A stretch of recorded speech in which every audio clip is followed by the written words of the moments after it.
శ్రీకాంత్ రెడ్డి గారు.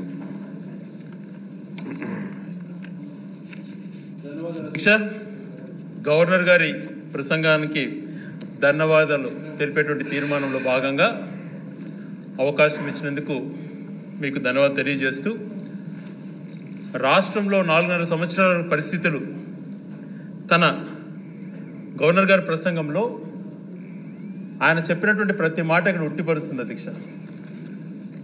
ఈ 4.5 సంవత్సరంలో ఈ రాష్ట్రంలో ప్రతి వారికి, అన్ని వర్గాల ప్రజలకు ఎంత మేలు జరిగింది అన్నటువంటిది మనం తీసుకున్నప్పుడు అధ్యక్ష, ప్రతి ఒక్క మనిషికి మేలు జరిగేటువంటి విధానంలో దాన్ని సాచురేషన్ మోడ్లో ప్రజలకు చేర్పించే విషయంలో పాటించినటువంటి పారదర్శకత గురించి మనం ఎంత చెప్పుకున్నా తక్కువ అధ్యక్ష. అమ్మఒడి రూపేణా 43 లక్షల తల్లులకు గాను ఇవ్వటము ప్రతి సంవత్సరం ఏటా 15,000 అన్నటువంటిది ఎంత గొప్పదో, దాని మూలాన పేదవాళ్ళు చదివించుకునేటువంటి అవకాశం కల్పించినటువంటి విధానంలో ఎంత మార్పు వచ్చింది అన్నటువంటి దానిపైన మనం చూసిన విధానంలో అయితేనేమి, విప్లవాత్మకమైనటువంటి పేద పిల్లలు చదువుకోవాలన్నటువంటి ఆలోచనతో ఎన్నో మార్పులు తీసుకొచ్చి, పేదవాళ్ళు ఒక లారీ క్లీనర్ అనుకునేటువంటి వాళ్ళు కానీ ఏ రోజు కల్లో ఊహించుకునేటువంటి పేదవాళ్ళు అమెరికాకి వెళ్ళి యునైటెడ్ నేషన్స్లో మాట్లాడే అవకాశం వాళ్ళకి కల్పించినందుకు, ఎందుకు ఇవన్నీ జరిగాయి అని అంటే విద్యలో వచ్చినటువంటి మార్పుల అధ్యక్ష. పేదవాళ్లకు విద్యను బాగా అందించాలన్నటువంటి సదుద్దేశం. దాదాపుగా 24 లక్షల మంది తల్లులకు విద్యా దీవెన వసతి దీవెన రూపంలో 20,000 కోట్ల పైగా ఇచ్చినటువంటి డైరెక్ట్ డీబీటీ ద్వారా వచ్చినటువంటి డబ్బులు అయితేనేమి, 79 లక్షల అక్కా చెల్లెలకు 27,000 కోట్ల రూపాయలు మాఫీ చేసే విషయంలో అయితేనేమి, 45 సంవత్సరాల నుంచి 60 సంవత్సరాలు ఉన్నటువంటి మహిళలకు చేయుత రూపంలో ఇచ్చినటువంటి దాదాపుగా 20,000 కోట్ల రూపాయలు అయితేనేమి, ఇలా చెప్పుకుంటూ పోతే కాపు నేస్తం, ఈబీసీ నేస్తం, ఇలాంటి పథకాల ద్వారా 2,53,000 కోట్ల రూపాయలు పేద ప్రజలకు చేర్పించే విషయంలో రాష్ట్రంలో మళ్ళీ తిరిగి ఇంకెవ్వరు కూడా, దేశంలో, నేను చెప్పేది రాష్ట్రం కాదు, దేశంలో కూడా ఏ రాష్ట్రంలో జరిగినటువంటి సంక్షేమాన్ని ఇచ్చి ప్రతి ఒక్కరు కూడా మిగిలిన రాష్ట్రాలు కూడా ఆంధ్రప్రదేశ్ వైపు చూసే విధంగా తను కల్పించాడు అధ్యక్ష. 67 లక్షల మందికి పెన్షన్ ఇచ్చే రూపంలో అందులో 43 లక్షల మంది మహిళలు పెన్షన్ తీసుకునే విషయాలు ఎన్ని తీసుకున్నప్పుడు అధ్యక్ష, అందుకనే నీతి ఆయోగ్ కూడా చెప్పింది అధ్యక్ష, 2019లో ఎలాగున్నింది పేదరికం, తర్వాత ఎంత తగ్గింది అనే విషయం ఒక్క పాయింట్ చాలు అధ్యక్ష. ఈ ప్రసంగానికి నిజంగా ఈ ప్రభుత్వానికి ధన్యవాదాలు తెలిపే విషయంలో ఇది ఒక్క పాయింట్ను మనం ఆలోచన చేయాలి అధ్యక్ష. 12% ఉన్నటువంటి పేదరికం 4%కు తగ్గింది అని అంటే ఇది ఎంత గొప్ప విషయమో ఒక్కసారి ఆలోచన చేయమంటున్నాను అధ్యక్ష. మిగిలిన వాళ్ళని అందరినీ కూడా వాళ్ళు ఏదో ఒక రూపేణ మేము ఆరోపణలు చేయాలి అని మాట్లాడుతున్నారు తప్పితే ఈ జరిగినటువంటి మార్పును, జరిగినటువంటి మంచిని ప్రతిపక్ష రూపంలో ఏ రకాన వాళ్ళు పొగడలేరు. కానీ వాళ్ళు చేసినట్టు విమర్శలు చేసినప్పుడు బాధ కలుగుతుంది అధ్యక్ష. అనేక సంవత్సరాల గతంలో 15 సంవత్సరాలు ముఖ్యమంత్రిగా పనిచేసినట్టు చంద్రబాబు నాయుడు గారు ఎందుకు ఇట్లా సంక్షేమం పైన ఆలోచన చేయలేకపోయినాడు అని ప్రశ్నిస్తే ఎదురుదాడి రూపేణా మాట్లాడతాడు అధ్యక్ష. ఒక సంక్షేమమే కాదు, ఉద్యోగాలు కల్పించాలని ఉద్దేశంతో 2014 నుంచి 19 వరకు ప్రభుత్వ ఉద్యోగాలు ఎంతమందికి ఇచ్చావు, 19 తర్వాత 24 వరకు జగన్మోహన్ రెడ్డి గారు ఎన్ని రూపాయల ప్రభుత్వ ఉద్యోగాలు ఇచ్చారో ఫిగర్స్ ఉన్నాయి అని అంటే దానిపైన మాట్లాడడానికి ముందుకు రారు అధ్యక్ష. ఏ రూపేణా ఒక ఉద్యోగాల కల్పన విషయంలో అయితేనేమి, ఈ రాష్ట్రంలో జరుగుతున్నటువంటి భవిష్యత్ తరాలకు ఉపయోగపడే విధంగా పోర్ట్ల నిర్మాణం అయితేనేమి, 17 మెడికల్ కాలేజీలు అయితేనేమి, అలాగే ఫిషింగ్ హార్బర్స్ విషయాలలో అయితేనేమి, పెట్టుబడులు పెట్టినటువంటి సదస్సులో దేశంలో ఉన్నటువంటి నెంబర్ 1 బిజినెస్ మ్యాన్స్ అంతా ఒక వేదిక పైన కూర్చొని జగన్మోహన్ రెడ్డి గారిని ప్రశంసించిన రోజే ఏ రకమైనటువంటి ఆలోచనలు ముందు చూపున్నటువంటి వ్యక్తి జగన్మోహన్ రెడ్డి గారు అని చెప్పి ఆ రోజంతా కూడా రాష్ట్ర వ్యాప్తంగా చర్చ జరిగింది అధ్యక్ష. ఇన్ని రూపాయల ఇంత మంచిగా రాష్ట్రం గురించి ఆలోచన చేస్తుంటే కేవలం ఎన్నికల్లో ఎలా లబ్ధి పొందాలా అన్నటువంటి ఆలోచనలతో విమర్శలు చేసేటువంటి పద్ధతి అవలంబిస్తున్నారు తప్పితే కన్స్ట్రక్టివ్గా ఈ పథకంలో ఇటువంటి తప్పు జరిగింది, ఈ రకమైనటువంటిది ఫలాని వాళ్ళకు చేరలేదు, ఈ రకంగా ఇక్కడ అవినీతి జరిగింది అనేటువంటి మాటలు మాట్లాడే ధైర్యం వాళ్ళకు లేదు అధ్యక్ష. అందుకనే వ్యక్తిగత విమర్శలు చేస్తూ బూతులు మాట్లాడుకుంటూ నేను మందిస్తాను మీరు మందు తాగండి ఇలాంటి సందేశాలతో మాట్లాడుతున్నటువంటి ఒక ప్రతిపక్ష నాయకుడు చూస్తే సిగ్గనిపిస్తుంది అధ్యక్ష. అలాంటి కాదు నాయకత్వం అంటే. ఒక ప్రభుత్వం అంటే ఒక బాధ్యత.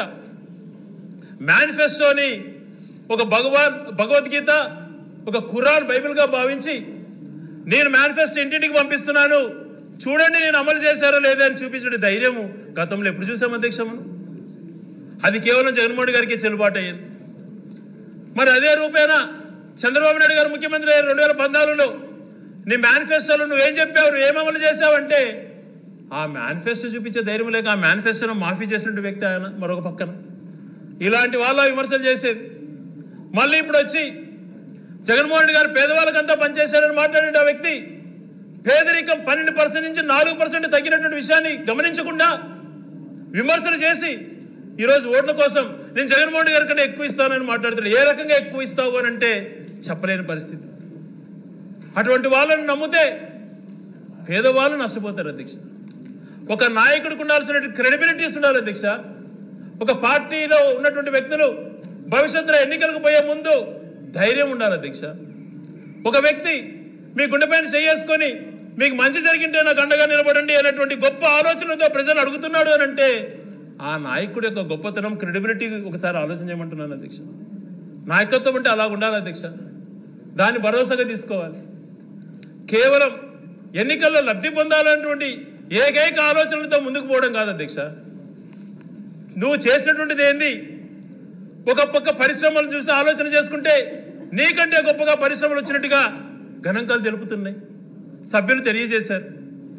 మరొక పక్కన ఫ్యూచర్ ఇన్ఫ్రాస్ట్రక్చర్ కోసం ఈరోజు గల్ఫ్ దేశాలలో అయితేనేమి మిగిలిన దేశాలన్నీ కూడా ట్రేడింగ్ ద్వారా లాభం పొందుతున్నాయి, ఆదాయము ఉద్యోగాలు పెరుగుతున్నాయి. దాన్ని దృష్టిలో పెట్టుకొని ఒక 5 సంవత్సరాల్లోనే కళ్ళ ముందర త్వరలో ప్రారంభమయ్యేదానికి సిద్ధంగా ఉన్నటువంటి పోర్ట్లు వల్ల కనపడవా అధ్యక్ష?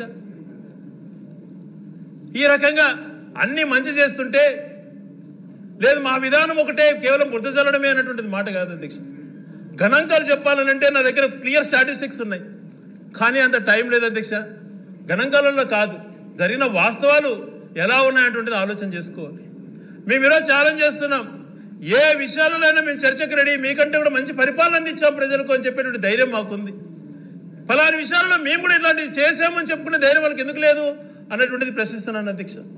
ఒక విద్యా రంగాన్నే కాదు, ఒక వైద్య రంగాన్ని తీసుకుంటే 5 లక్షలు ఉన్నటువంటి ఆరోగ్యశ్రీని, అది కూడా గౌరవ ముఖ్య మాజీ ప్రియతమ నేత రాజశేఖర రెడ్డి గారు ప్రవేశపెట్టిన ఆరోగ్యశ్రీని నిర్వీర్యం చేసిన తర్వాత దాంట్లో అనేకమైన ప్రొసీజర్స్ పెంచి 5 లక్షల నుంచి 25 లక్షల రూపాయలకు ఆరోగ్యశ్రీ పెంచిన విషయంలో ఎంత గొప్పగా ఉన్నదో ఒకసారి ఆలోచన చేయమంటున్నాను అధ్యక్ష. ఏ ఆలోచన చేసినా పేదవాళ్ళకు మంచి చేయాలన్నటువంటి ఆలోచన, ఊర్లలో హెల్త్ సెంటర్లు నిర్మించాలన్నటువంటి ఆలోచన, ఊర్లలోనే సచివాలయాలు ఉండాలన్న ఆలోచన. ఈరోజు శ్రీకాకుళం ఇచ్చాపురం నుంచి కుప్పం వరకు తీసుకుంటే ప్రతి గ్రామీణ 15,000 సచివాలయాలలో బిల్డింగ్స్ అధ్యక్ష. ఎంత గొప్ప ఇన్ఫ్రాస్ట్రక్చర్. అక్కడికి వచ్చి చూసిన వాళ్ళు గ్రామస్తులు ఆశ్చర్యపోతున్నారు, మా గ్రామానికి ఇంత గొప్ప బిల్డింగ్, ఇక్కడ 10 మంది ఉద్యోగస్తులు, మరొక పక్క ఆర్బీకే, మరొక పక్క పర్మనెంట్గా ఒక MLHP ఉండడానికి మిడ్ లెవెల్ హెల్త్ ప్రొవైడర్ అనేటువంటి ఆమెను అక్కడ పెట్టి తను అక్కడే ఉండడానికి నైట్ టైమ్స్ క్వార్టర్ నిర్మించి ఒక హెల్త్ సెంటర్ అధ్యక్ష. ఇంత గొప్పగా చేయడంతో పాటు ఇంటింటికి పెన్షన్ అందేటువంటి రూపంలో మనుషులు వాలంటీర్ వెళ్ళి మార్నింగ్ నిద్రలేపి పేదవాళ్ళకు పెన్షన్ ఇచ్చే రూపాయలు కానీ ఏది తీసుకున్నా కూడా ఒక గొప్పగా పేద ప్రజలకు ఎలా మేలు చేయాలనే ఉద్దేశంతో ఆలోచన చేసినటువంటి ప్రభుత్వం. కాబట్టి ఈరోజు గవర్నర్ గారు కూడా ఈ ప్రభుత్వం చేసినటువంటి మంచి పనులను ఆయన అభినందించినటువంటి రంగంగా ప్రసంగం కనపడుతోంది అధ్యక్ష. 17 కొత్త మెడికల్ కాలేజీలు అధ్యక్ష. ఒకప్పుడు మెడికల్ కాలేజీలు ఏ ఒక్కటి కూడా నిర్మించినటువంటి మనిషి చంద్రబాబు నాయుడు గారు.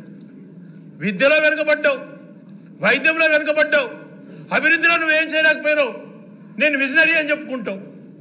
ఎంతసేపు ఉన్నా ప్రజలు నవ్వుకుంటున్నారని తెలిసినా ఫలాంది చేశానని చెప్పుకోలేక ఎవరైనా ఏదైనా చేస్తే పొరపాటున సింధుగా టైటిల్ గెలిస్తే అది నా వల్లే అంటావు. ఆయన ఎవరో CEO అయితే సత్యనారాయణ గారు అది నేనే చేయించానని అంటావు. ఇలాంటి మాటలతో మభ్యపెట్టేటువంటి నిన్ను ప్రజలు ఎప్పుడు కూడా నమ్మరు అధ్యక్షత. ఈరోజు అలాంటివి కాదు, ఎలా మార్పులు వచ్చినాయి. ఒక సామాన్య కుటుంబంలో పుట్టినటువంటి పేదవారు అమెరికాలో యునైటెడ్ నేషన్స్కి వెళ్ళి వాళ్ళు చేసిన ప్రసంగాలు విన్నప్పుడు ఎంత గర్వంగా ఉంటుంది అధ్యక్ష. వాళ్ళు వాడుతున్న భాష కానీ వాళ్ళలో కనపడుతున్న మెచ్యూరిటీ కానీ అదే కదా అధ్యక్ష ప్రభుత్వాలు చేయాల్సింది. కింది స్థాయి నుంచి విద్యావకాశాలు కల్పిస్తే వాళ్ళల్లో మంచి మార్పులు వచ్చి భవిష్యత్ తరాలకు అదే ఆస్తి అవుతుంది అన్నటువంటి రూపాయల గతంలో ఎవరు ఎందుకు ఆలోచన చేయలేకపోయినారు అధ్యక్ష? ఈరోజు ఎడ్యుకేషన్కు హయ్యెస్ట్గా 70,000 కోట్ల పైగా బడ్జెట్ను కేటాయించి ఒక విప్లవాత్మక మార్పులు తీసుకొచ్చి రాష్ట్రంలో ఏ రాష్ట్రంలో జరిగిన విధంగా పేదవారికి విద్యను అందించే విషయంలో అంత గొప్ప మార్పులు తీసుకొస్తే దాని గురించి తప్పుగా మాట్లాడడం, ఇంగ్లీష్ మీడియం పెడతాడట అని చెప్పి హేళనగా మాట్లాడడం. ఏమధ్యక్ష, పేదవారు ఇంగ్లీష్ మీడియం చదువుకోకూడదా? మీ మనవాళ్ళు మీ పిల్లలు మాత్రం చదువుకోరు ఇంగ్లీష్ మీడియం, పేదవారు జరిగితే అవహేళనగా మాట్లాడడం కొండనాలకు అవుతుందా అని చెప్పి గౌరవనీయులు ఐరయ్య గారు చెప్పారు అధ్యక్ష, ఎంత చక్కగా చెప్పారు. ఆ పెద్ద మనిషి పేదరికం తెలిసినటువంటి ఆ వ్యక్తి 35 సంవత్సరాలు అనేక రంగాలలో ఆయన పోరాటాలు చేశాడు అధ్యక్ష. ఇంగ్లీష్ మీడియం పేదవారికి అందించాలి, దాంట్లో మార్పు వస్తుంది అని చెప్పి కార్పొరేట్ విద్యను అందిస్తే భవిష్యత్తులో ఉన్నటువంటి అవకాశాలు సద్వినియోగపరుచుకొని పేదరికాన్ని తగ్గించుకునే విషయంలో వాళ్ళు ఎంతో ముందుకెళ్ళాలంటే ఆలోచనతో వాళ్ళు ఆలోచన చేస్తే దాన్ని తప్పుపట్టే విధంగా మాట్లాడడం ఎంతవరకు సమంజసం అధ్యక్ష?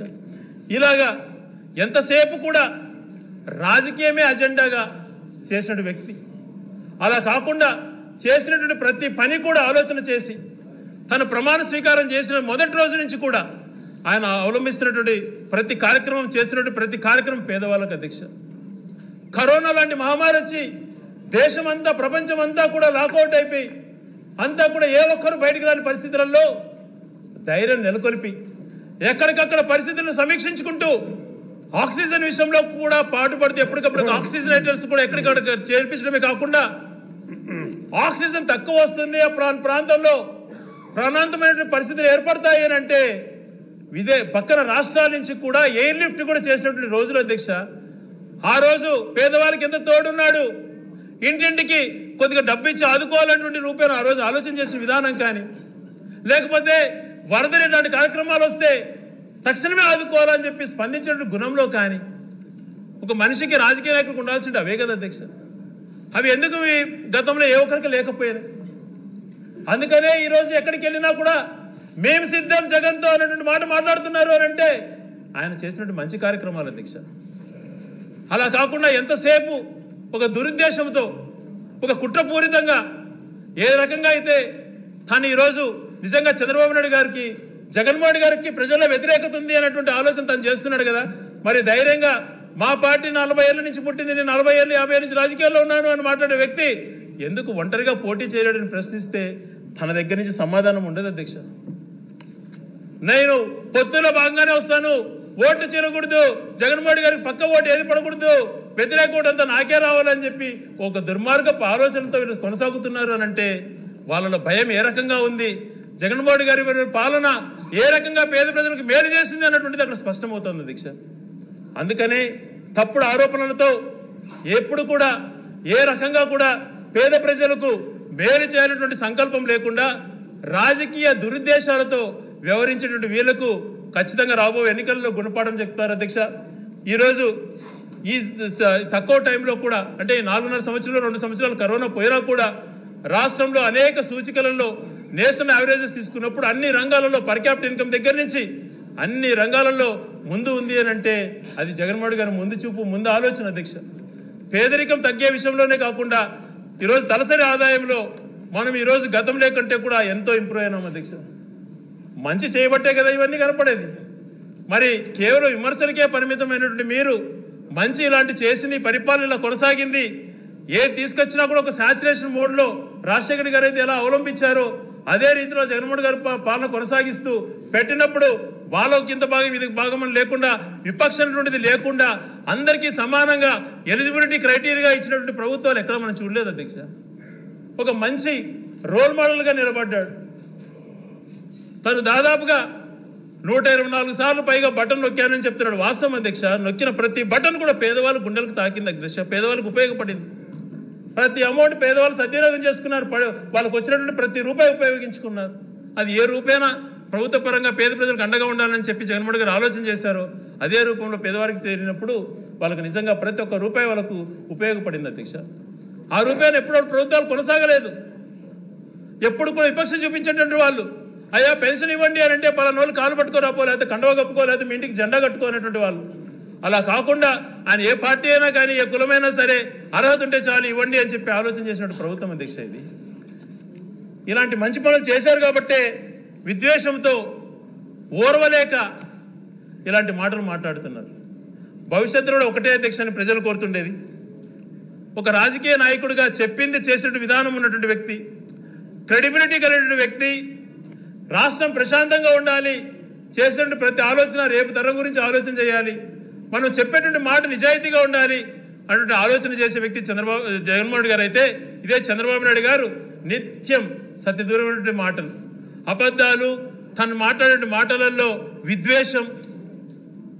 ద్వేషంతో కూడుకున్నటువంటి పర్సనల్గా ఏదో జరిగిన విధంగా మాట్లాడుతూ వ్యక్తిగతంగా ఊగిపోతూ ఆయన యొక్క ద్వేషం ఏ రకంగా ఉందో మనం గమనించుంటాం. ఈ మధ్యకాలంలో మాట్లాడిన మాటలు ఎలా ఉన్నాయి, ఎందుకు నీకు అంత విద్వేషం, ఎందుకంత పగ, నువ్వు ఏం చేసావో ఎందుకు చెప్పుకోలేకున్నావు. ఈరోజు మేము ఛాలెంజ్ చేస్తున్నాం అదే చంద్రబాబు నాయుడు గారిని, నేను ఫలానా మంచి చేశాను కాబట్టి ఈ మంచిని చూసి నేను చేసిన కార్యక్రమాలు ఇట్లా ఉపయోగపడ్డాయి కాబట్టి ఆ కార్యక్రమాలు చూసి నాకు ఓటేయండి అనేటువంటి ధైర్యం తనకు లేదు అధ్యక్ష. మేము చెప్తున్నాం, మేము మంచి చేశాం కాబట్టి మేము ఫలాన్ని 2,53,000 కోట్ల రూపాయలు డీబీటీ ద్వారా కానీ అనేక రంగాల్లో 30 లక్షల మందికి పైగా అక్కచెల్లెలకు ఇళ్ల పట్టాలు ఇచ్చే విషయంలో కానీ ఇలా చెప్పుకుంటూ పోతే అనేక కార్యక్రమాల్లో నేరుగా మేము చేర్పించాం కాబట్టి మాకు అర్హత ఉంది అటువంటి మాట మనకు నిరూపణ అయింది. కాబట్టి వీటన్నిటిని చూసి జగన్మోహన్ రెడ్డి గారికి అండగా ఉండమని మంచి చేశారు కాబట్టే ఇవన్నీ కూడా పేద ప్రజలకు డైరెక్ట్గా అందాయని చెప్పి తెలియజేసుకుంటూ మరొకసారి గవర్నర్ గారు ఏదైతే ప్రసంగంలో ప్రస్తావించిన అంశాలన్నీ కూడా వాస్తవంతో కూడుకున్న రూపాల్లో 4.5 సంవత్సరంలో ప్రజలకు అందినటువంటి అంకితమైనటువంటి ప్రజల కోసం పరిపాలన చేసినటువంటి ప్రభుత్వం కాబట్టి నిజంగా గవర్నర్ గారు కూడా అదే ఉటంకించారు అధ్యక్ష.